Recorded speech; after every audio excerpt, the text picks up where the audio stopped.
مفتی شعیب اللہ خان صاحب کے بیانات کے لیے مفتی صاحب کے آفیشیل چینل کو سبسکرائب کریں اور زیادہ سے زیادہ شیئر کریں۔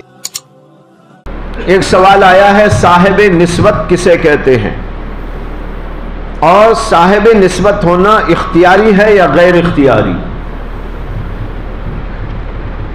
سب سے پہلے یہ سمجھیے کہ نسبت کے معنی کیا، یہ اردو میں بھی استعمال ہوتا ہے۔ لڑکے لڑکیوں کی نسبت ہوتی ہے، کہتے ہیں بھائی میری بیٹی کی نسبت ہو رہی ہے، میرے بیٹے کی نسبت ہو رہی ہے۔ کیا معنی نسبت؟ ایک شخص کا دوسرے شخص سے کنیکشن و تعلق، اس کو کہتے ہیں نسبت۔ آپ کا میرا ایک تعلق ہے، اس تعلق کا نام بھی نسبت۔ اسی طرح ایک تعلق اللہ سے ہوتا ہے انسان کا۔ صوفیاء کرام جب یہ لفظ استعمال کرتے ہیں تو یہاں یہی مراد ہوتا ہے کہ ایک بندے کا اپنے خالق اور مالک سے تعلق پیدا ہو جائے۔ اگر ایک بندہ اللہ کی اطاعت کرتا ہے، اللہ کا ذکر کرتا ہے، اللہ کی محبت پیدا کر لیتا ہے، اللہ کے احکام پر چلتے رہتا ہے، تو پھر اس کو اللہ سے نسبت ہو جاتی ہے۔ جب نسبت ہو گئی، تعلق پیدا ہو گیا، تو وہ صاحب نسبت کہلاتا ہے۔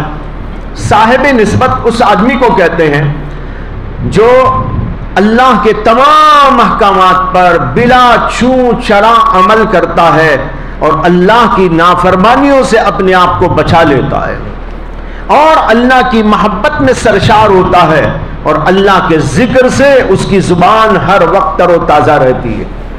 جو آدمی ایسا ہوگا اس کو صاحب نسبت کہا جاتا ہے۔ صاحب نسبت جب آدمی ہو جاتا ہے تو وہ برائیوں سے پاک ہو جاتا ہے،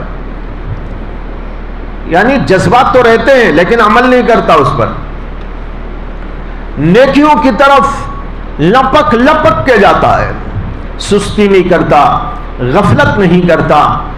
یہ ایسا آپ سمجھیے کہ جیسے ایک انسان سے آپ کا تعلق ہو گیا، اس نے آپ سے کہا فلاں کام کرو، آپ کو اس سے نسبت ہو گئی تو آپ فوراً اس کام کو کرنے کے لیے تیار ہو جاتے ہیں۔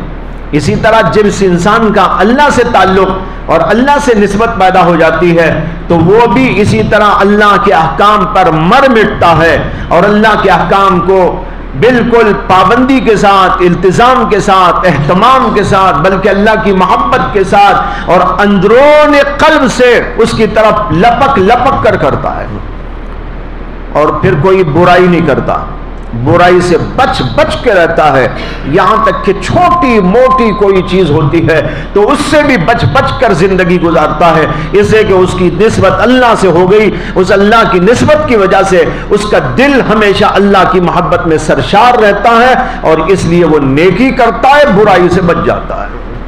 یہ ہے صاحب نسبت۔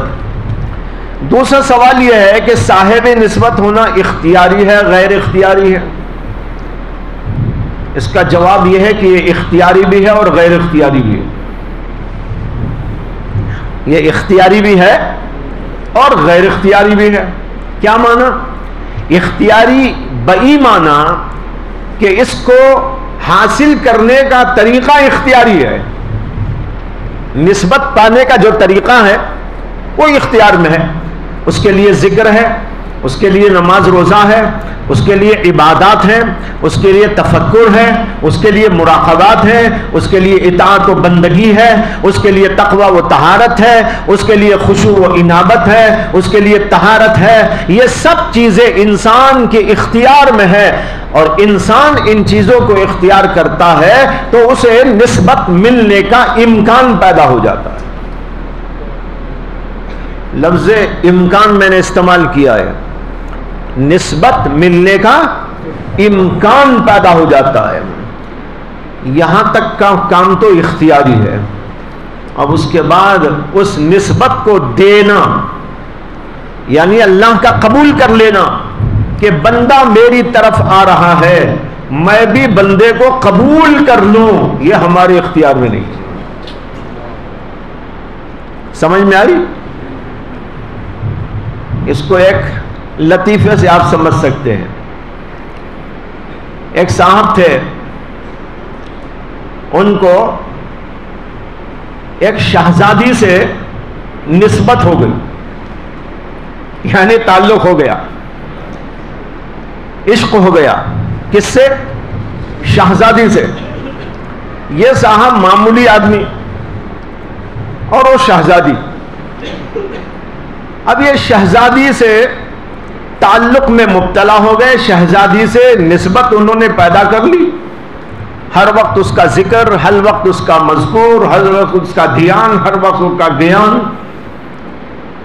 ایک بار ایک صاحب نے اس آدمی سے پوچھا کہ بھائی تم تو شہزادی سے شادی کرنا چاہتے تھے، کیا ہوا؟ کچھ ہوا؟ تو اس نے جواب دیا، وہ جواب آپ کو یہاں سمجھ میں آ جائے گا. اس نے جواب دیا، آدھا کام ہو گیا آدھا نہیں ہوا.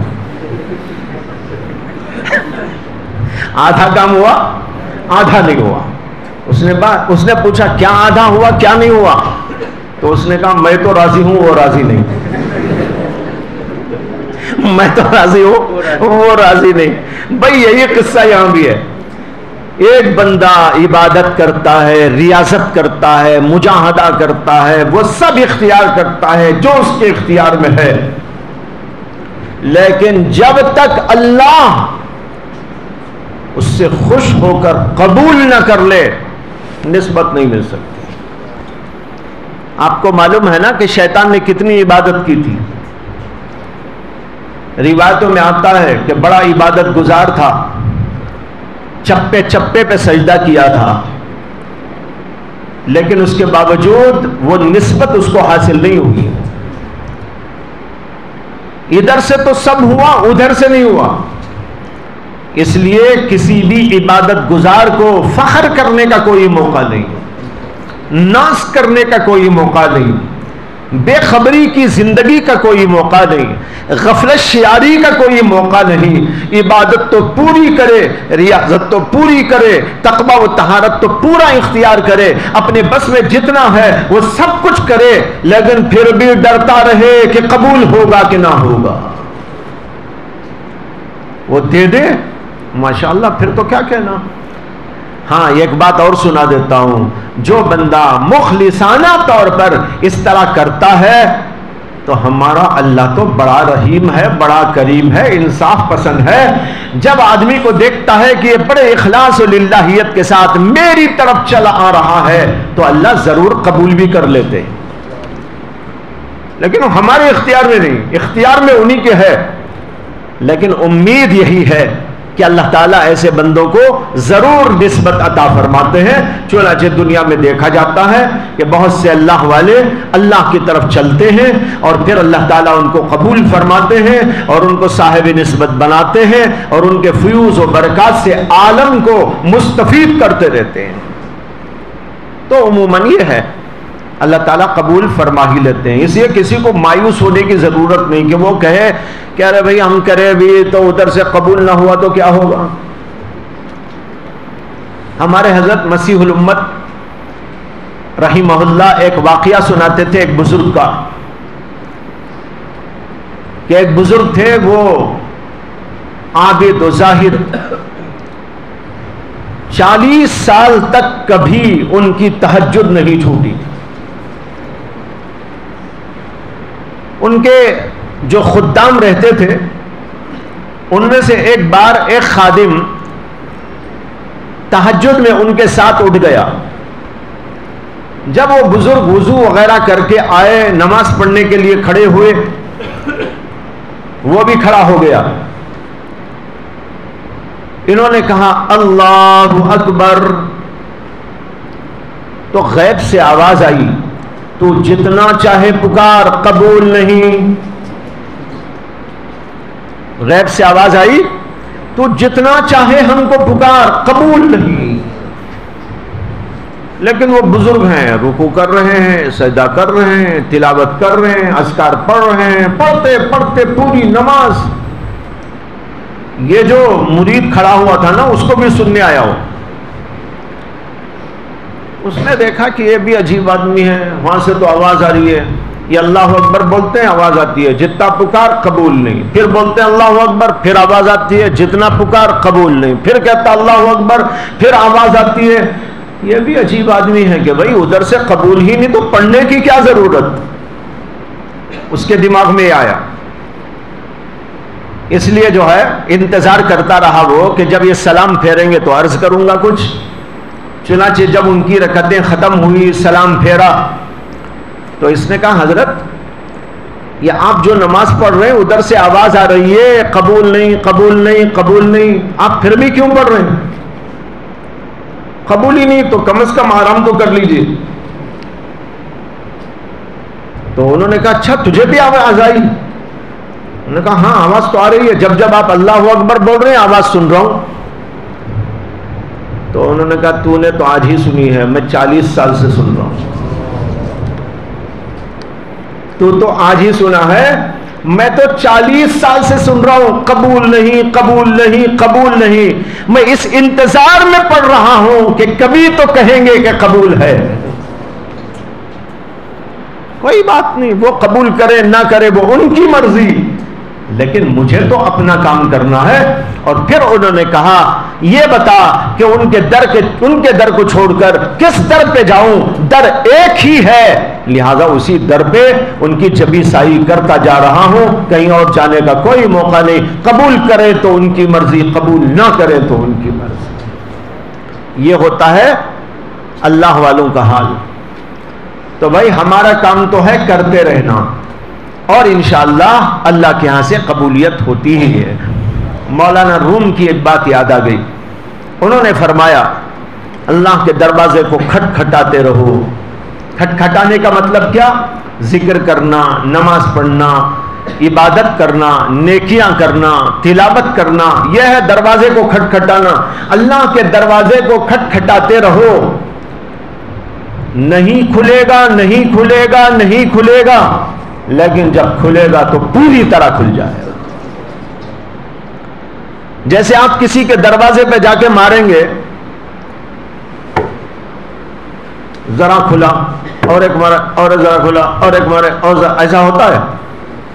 ایسا تو نہیں ہوتا۔ آپ مارتے رہتے کھلتا ہی نہیں کھلتا ہی نہیں کھلتا ہی نہیں۔ جب اندر والا کھولنا چاہتا تو پورا کھول دیتا ہے۔ فرمایا اسی طریقے پر اللہ کا دروازہ کھلتا نہیں۔ وہ دیکھنا چاہتے ہیں بندہ کہیں ہر جائی تو نہیں، یک جائی ہے کہ ہر جائی ہے، ہمارے ہی در پر غلامی کرنے آیا ہے، یہاں سے چھوڑ کے کہیں اور بھی جانے والا ہے۔ اس لیے اللہ آزماتے رہتے ہیں، اور جب دیکھ لیتے ہیں کہ بندے کو دروازہ کھولو کہ نہ کھولو، یہی پڑا ہوا ہے۔ حضرت ہمارے ایک قصہ بھی سناتے تھے کہ ایک صاحب جنگل میں آ کے بیٹھ گئے، کسی نے ان سے کہہ دیا تھا کہ جنگل میں بیٹھ جائیں گے توکل کر کے تو اللہ غیب سے کھانا دے دے گا۔ اب وہ آ کر بیٹھ گئے، لیکن کھانا اترا ہی نہیں۔ ایک دن ہوا، 2 دن ہوئے، 3 دن ہو گئے، کھانا اترا ہی نہیں۔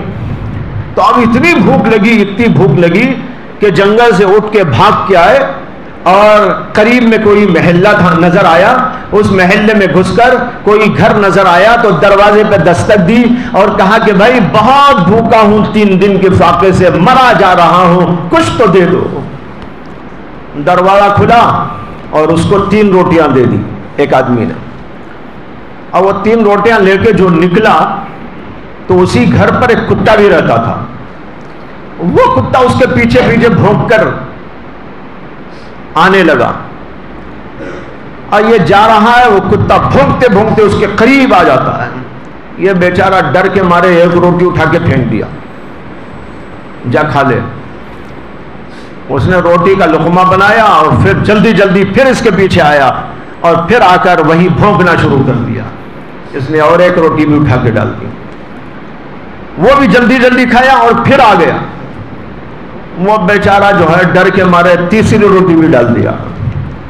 کتا کھا کر پھر آیا، اب تو اس کے پاس کچھ نہیں ہے، 3 ہی روٹیاں تھی، تینوں ختم ہو گئی۔ تو اس نے غصے میں آ کر اس سے کہا ارے بے شرم، 3 ہی روٹیاں تھی، تینوں تجھ کو ڈال دی، پھر بھی بھوکتا آ رہا ہے، کتنا بے شرم ہے۔ اللہ نے اسی وقت اس کتے کو زبان دے دی اور وہ کتا کہنے لگا ذرا سوچ کے بولنا، بے شرم تم ہو کہ بے شرم میں ہوں؟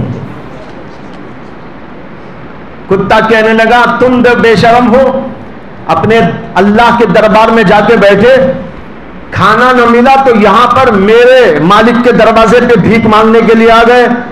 اگر میرا مالک مجھے 1 مہینہ بھی نہیں دیتا تب بھی میں یہیں پڑا رہتا ہوں، کسی اور دروازے پہ نہیں جاتا، اور تمہارا حال یہ ہے کہ 3 دن کھانا نہ ملا تو وہاں سے اٹھ کر میرے آقا کے دروازے پہ آ گئے۔ تو بھائیوں ہمارا کام ہے اسی کے دروازے کو کھٹکھٹانا، مارتے رہو مارتے رہو مارتے رہو، سال ہاں سال گزر جائے کوئی بات نہیں، ہمارا کام تو ہم کرتے رہیں، ایک نہ ایک دن اللہ تبارک و تعالی عطا کر ہی دیتے ہیں۔ اور اگر دنیا میں ایسا نظارہ آپ کو نظر بھی نہ آیا تو معلوم نہیں موت ہی کے وقت میں دے کے اللہ اپنے پاس بلا لے، لیکن اپنا کام تو نہیں چھوڑنا چاہیے۔ یہ ہے بہرحال اس کی تفصیل کہ صاحب نسبت ہونا اختیاری ہے یا غیر اختیاری۔ میں نے کہا کچھ اختیاری ہے کچھ غیر اختیاری ہے، جو اپنے اختیار میں ہے وہ پورا کام کرو، باقی اللہ کے حوالے کر کر اسی کے در سے عاجزانہ سوال کرتے رہو۔